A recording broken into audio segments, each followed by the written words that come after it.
While The Exorcist needs no introduction, like any popular success, it warrants the occasional revisit to look at what sets it apart. For example, can we imagine it being released today to the same over-the-top initial audience excitement? Probably not, but then why not? Obviously times change, but what contributed to the film's popularity, and why do those qualities fall a little flat today? Why does it seem more of an antique from a particular time in fashion than a classic that moves despite changed expectations? Certainly the story of demonically possessed Regan McNeil, Linda Blair, remains horrifying, but that should be a minimum expectation from a horror film. More suggestive is the uneasy combination of the superficial realism popular in the early 70s and a half-baked morality play about guilt and redemption. For how do you make a realistic film about demonic possession? You can wallow in gruesome details, but there is more to realism than blood, expletives, or the needlessly explicit medical procedures Regan endures.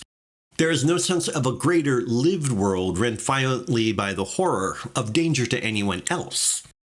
Just where does the demon go at the end, for example? This lack of resonance is most apparent in the scenes meant to provide texture around the central action. Police Lieutenant Kinderman, Lee J. Cobb, is a movie lover who uses cinematic chit-chat to ingratiate himself with others, for example, but how do you mix small talk with extreme profanity, levitation, torrents of blood, religious desecration, and the demon's favorite mode of self-expression, vomiting pea soup?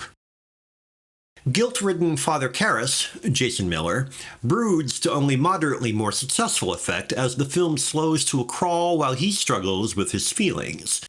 His cramped priest's cell and his mother's New York City slum home are convincingly clammy, but they do not have much to do with the main action, and certainly nothing to do with Regan or the demon. Karras' self-torture about his mother's death exists for the demon to exploit during their final confrontation. It is too contrived and diagrammatic for us to share his grief or even be believable. To be sure, the concluding exorcism sequences and the flying furniture that precede it are harrowing, but they also point to the film's limitations. A testament to early 70s visual and physical effects, they look a little passé next to contemporary digital wizardry. A movie should not be measured by its special effects, but because The Exorcist relies heavily on such tricks, they inevitably lack impact when surpassed by shinier prestidigitation.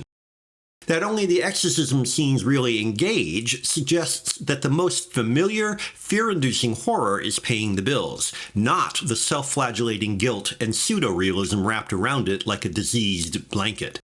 In other words, if The Exorcist manages still to deliver, it is because it exploits tried and true chills shared with far less expensive and pretentious efforts.